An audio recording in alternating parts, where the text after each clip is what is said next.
안녕하세요. 업무자동화 채널 운영자입니다.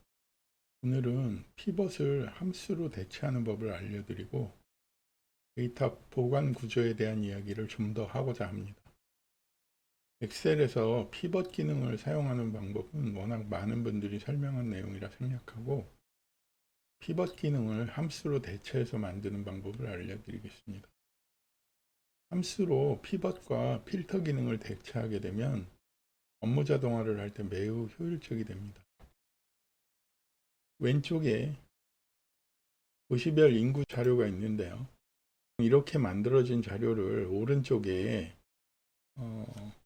도시별 구별 인구 통계로 만드는 건데요. 이렇게 만들려면 보통 피벗을 많이 사용하게 되시죠. 이 피벗을 함수를 이용해서 어떻게 만드는지 보여드리겠습니다. 양식에다가 제가 중간값들을 넣어야 될 것들을 미리 준비를 좀 해놨고요. 이 중간값들을 채워서 최종적으로 피벗을 대체하는 과정을 보여드리겠습니다. 업무를 할 때 여기 시명이나 구명, 동명 이런 거를 전부 다 채워서 사용을 하는 게 훨씬 좋은데 실무적으로 이런 자료를 많이 받으시게 되죠. 그러면 먼저 도시명을 채워야 되는데 도시명은 if문을 써서 채워보도록 하겠습니다. if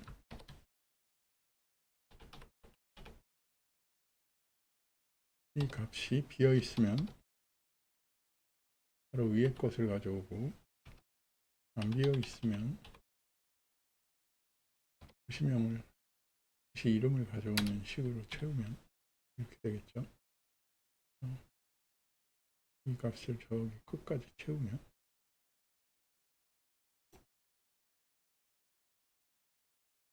위에는 정상적으로 됐는데 문제는 이 밑에 데이터가 없는 부분도 채워지는 게 문제가 생겨서 이거를 해결을 하려면 바깥에다 if문을 한 번 더 써서요. 인구수가 비어 있으면 대시를 채우도록 하겠습니다. 여기 대시 표시는 마이너스 표시 값을 갖다 쓰는 건데요. 이거를 써서 채워보도록 하겠습니다. 그래서 이렇게 밑에 내려가면 데이터가 아예 없는 부분은 대시 값, 즉 마이너스 값이 찍히게 되는데요. 이렇게 하는 이유는 대시 대신에 공백으로 처리하는 경우도 많은데 그렇게 하게 되면 식이 없어졌을 때 구분이 잘 되질 않습니다. 그거를 방지하기 위해서 대시를 넣은 거고요. 이 식을 앞으로 복사해서 지금 보면 다른 부분은 다 맞는데 이 인구수 부분이 비어 있을 때 해야 되기 때문에 이것만 고쳐주면 식이 다 맞게 됩니다.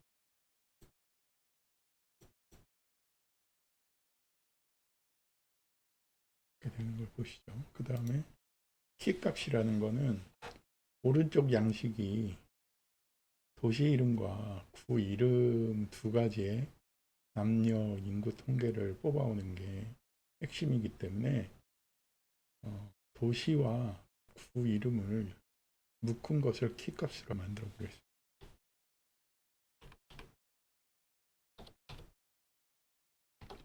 중간에 언더바를 하나 넣어서 묶어버리면 이런 식으로 서울시 언더바 강남구 이렇게 만들어지죠. 이것도 마찬가지로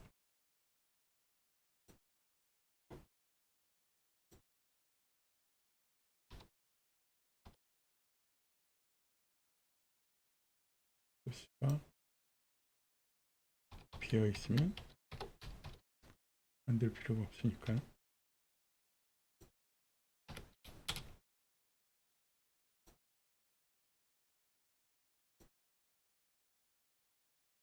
그 다음에 이 행값의 의미는 서울시 강남구 같은 경우 4개, 밑에 서울시 용산구 같은 경우는 5개 이렇게 개수가 불규칙하게 되어 있는데요.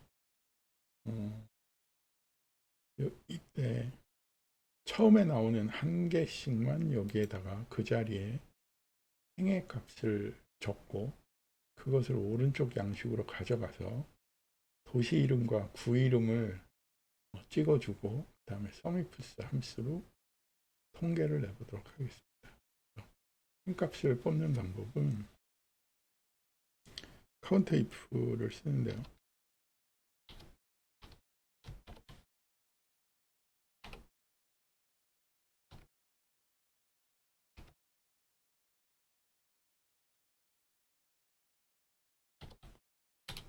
이렇게 만들어 놓고 j11에서 j11 사이에 j11이 몇 개 있냐인데 당연히 1이 나오겠죠. 여기에 앞에만 행만 절대 셀로 바꿔주고 식을 바꿔놓으면요. 이렇게 하게 되면 식을 복사하면 서울시 강남구가 처음에는 첫째 범위 안에서는 한 개밖에 없고 세 번째에 가게 되면 j11에서 j13 사이에 j13의 값이 몇 개 있냐를 하니까 세 번이 나옵니다. 그래서 반복되는 횟수를 해는 식이고요. 이게 다시 if를 써서 이 값이 처음 나왔을 경우 1일 경우만 로우 함수라는 걸 넣어주게 되면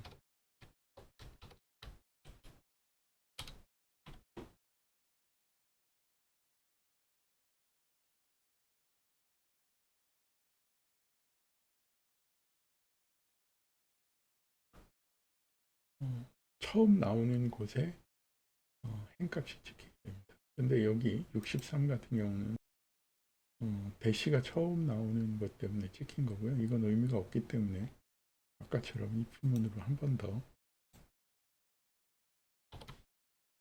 인구수가 비어있는 경우는 대시를 찍어주는 이걸 한 번 더 넣어주면 이렇게 완성을 하면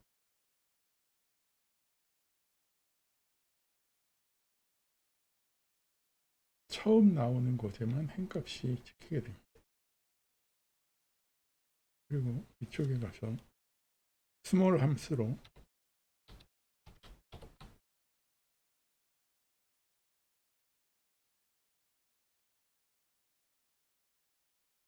K열에 대해서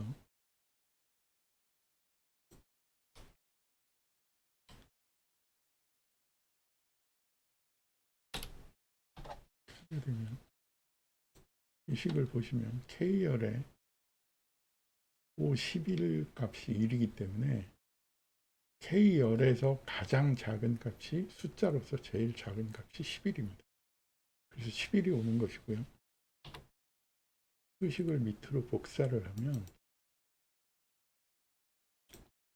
최종 값이 59가 나오고 11번째 값이 59가 되고 12번째부터는 에러가 나는데 여기에 최종 값이 59이기 때문에 그 밑으로는 에러가 나고요. 이런 경우는 if 에러를 써서 역시 에러가 났을 때는 대시를 하나 찍어주는 식으로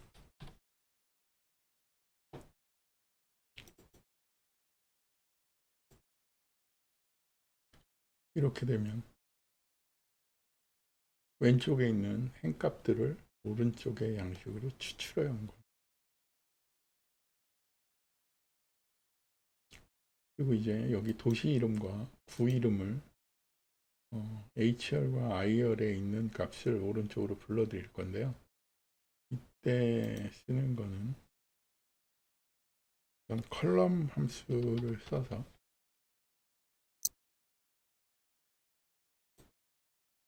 도시 이름이 있는 열을 찍어주게 되면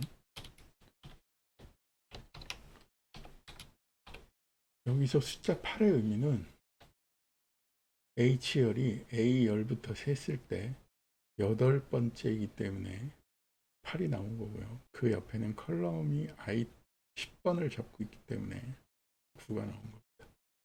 그래서 여기서는 어드레스 함수를 먼저 쓸 건데요.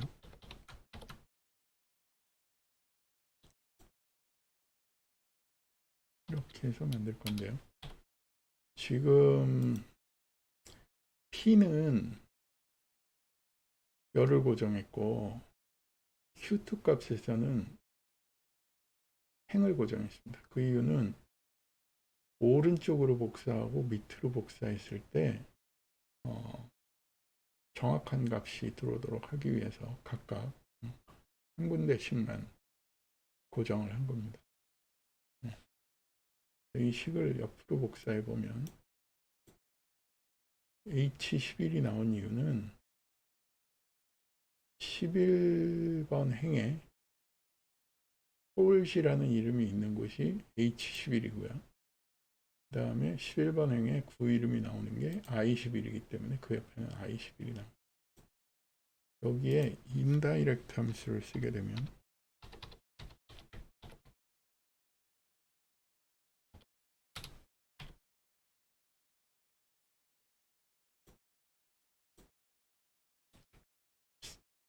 처음에 나왔던 H11에 해당하는 값이 서울시이기 때문에 서울시로 바뀐 겁니다. 어드레스까지만 쓰면 주소가 나오고 그 주소에 인다이렉트를 씌우면 해당 주소의 값을 반환하게 됩니다. 그래서 옆에도 마찬가지로 강남구가 나오게 됐고요. 이 식을 밑으로 복사해 보면 여기에 에러를 처리를 하는데요. 이번에는 if문을 써서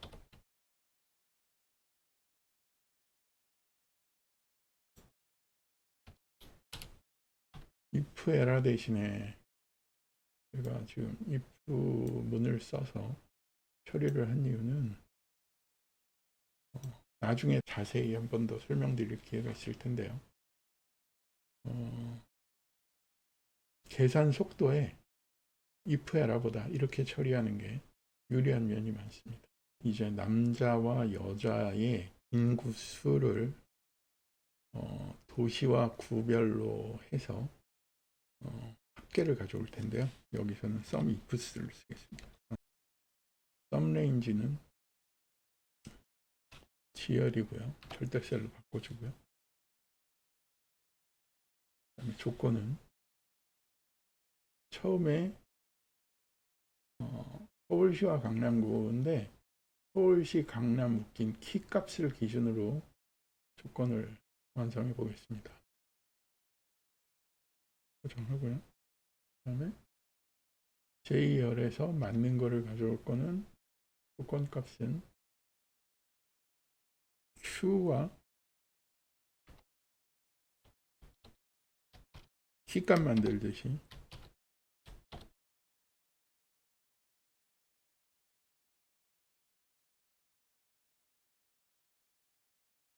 만들어서 조건을 하나 완성하고요.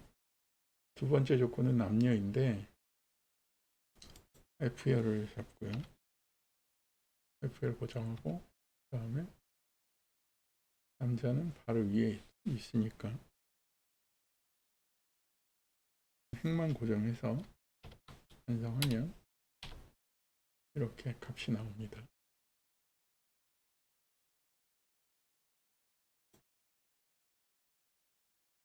맞는지 볼까요? 우선 강남구의 남자는 이쪽에는 26,798이 나왔고 그 밑에 합계값을 보시면 26,798이 나와 있습니다. 정확하게 일치하는 거 볼 수 있고요. 전체를 한번 볼까요? 818,755 818,755 맞습니다. 그리고 참고로 여기에 제가 이 뭐 시별, 구별, 동별 해가지고 남녀에서 인구수 써놓은 거는 그냥 임의로 가상으로 만든 겁니다. 실제 내용하고는 전혀 관계없습니다. 그리고 여기서 다시 합계를 이렇게 적으면 전체가 완성이 돼요. 이렇게 하는 과정이 피벗을 함수를 이용해서 대체하는 것을 만들어 본 거고요. 여기에다가 제가 한번 데이터를 일부 추가를 해 보겠습니다. 보기가 어려우니까 일부는 좀 감춰서 보여드릴게요. 여기 광주시 서구에 동을 하나 추가해 보겠습니다.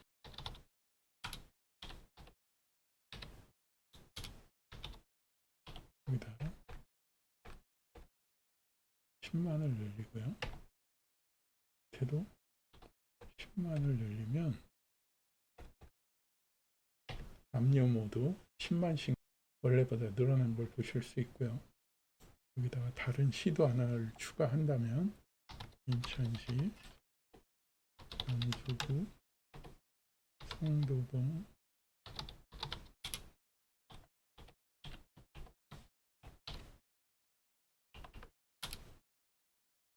만 15만 그러면 인천시 연수구가 데이터가 추가된 것도 보실 수 있습니다.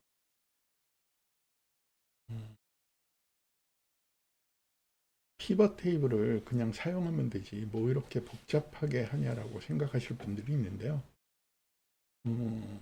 회사의 업무는 반복적인 게 많아서 한 번만 하는 업무면 그냥 피벗의 기능을 사용하셔서 작성하시면 될 거고요. 한 번으로 끝나지 않고 반복적으로 해야 될 일이라면 피벗을 만드는 것보다 오히려 이렇게 한번 만들고 지금 여기 양식에 보면 밑에도 빈 칸을 많이 만들어 놨는데 이게 반복적으로 일을 해야 될 거라면 여기에다가 새 데이터로 갈아 넣으면 최종 결과가 바로 나오는 식으로 운영을 하시게 되면 굉장히 효율적이 됩니다. DB에 적합한 표 형식, 즉 DB 형식으로 만들어진 데이터를 엑셀의 피벗 기능을 사용하여 변형하면 사람이 좋아하는 표, 즉 보고서 형식으로 가공이 됩니다. 반대로 보고서 형식을 언피벗하면 DB 형식으로 바뀌는 것입니다. 이것도 역시 함수로 가능합니다. 그리고 실무상 DB 형식을 보고서 형식으로 가공하는 경우와 보고서 형식을 DB 형식으로 가공해야 되는 경우가 모두 발생할 것입니다. 피벗을 함수로 대체해서 사용하면 좋은 점이 업무 자동화를 할 때 매우 편리합니다. 이것은 필터 기능 역시도 마찬가지입니다. 저도 필터를 사용합니다. 그런데 반복적인 업무가 아니라 일회성으로 데이터를 분석할 때 주로 사용하고 반복적인 업무로 하는 경우는 함수로 대체해서 사용을 하게 됩니다. 그렇게 되면 장점이 데이터만 연결하거나 붙여놓으면 결과가 바로 나오는 구조로 만들어지기 때문에 매우 편리하고 시간도 절약이 됩니다. 그리고 나중에 엑셀과 DB를 연결하고 저렴한 RPA까지 결합을 하게 되면 굉장히 쉽게 업무 자동화가 구현이 됩니다. 소위 말해서 무인화에서 24시간 작업이 가능해집니다. 1편에서 이야기 드린 대로 엑셀을 효율적으로 사용하려면 데이터의 보관과 데이터의 활용 부분을 나눠서 구성을 해야 되고 앞에서 시연한 엑셀 예제도 이 같은 원리로 만든 것입니다. 제가 보고 경험한 이야기를 드리자면 과거에도 그렇고 최근에도 보면 회사에서 여러 명이 일을 하면서 데이터를 어떻게 보관할지 어떻게 공유하고 어떻게 활용할지 명확하게 정립이 되어 있지 않아서 어려움을 겪는 경우를 무수히 보았습니다. 심지어 매출이 수백억 원에 이르는 회사도 각 부서 간에 수시로 공유해야 될 데이터를 이메일 등으로 주고받는 경우를 많이 봅니다. 그리고 주고받는 데이터 형태가 데이터 보관에 적합한 형태가 아니고 주는 쪽에서 사용하던 보고서 형태라서 데이터를 받는 사람이 활용을 하려면 애를 먹는 경우를 많이 보게 됩니다. 사실 회사의 직원이 2명만 되어도 데이터를 어떻게 보관하고 어떻게 공유할지를 명확하게 정하고 사용을 해야만 합니다. 이것만 지켜줘도 시간이 많이 절약되고 업무 능률이 많이 향상됩니다. 규모가 작은 회사는 처음에는 공유 드라이브에 공유해야 될 데이터를 보관하는 방식으로 운영을 하다가 나중에 규모가 커지거나 아니면 처음부터 업무 효율을 중요시한다면 데이터를 데이터베이스에 보관하는 것이 가장 좋은 선택입니다. 어찌되었건 데이터의 보관은 DB에서 사용하는 표 형식을 따라야만 합니다. 이유는 아주 단순합니다. 사람이 좋아하는 표 형식은 내용이 복잡해지면 데이터를 모아서 보관하는 것이 불가능하기 때문에 데이터를 자꾸 분산할 수밖에 없는 구조입니다. 엑셀 초보자분들은 데이터 보관과 활용을 모두 사람이 좋아하는 표 형식으로 하시는 경향이 많기 때문에 여기에서 심각한 문제가 발생합니다. 이 부분만큼은 꼭 유념하셔서 데이터 보관과 활용에 적합한 방식을 찾아서 처음부터 엑셀을 배우셔야만 합니다. 다음에도 실무 사례를 가지고 찾아뵙겠습니다. 감사합니다.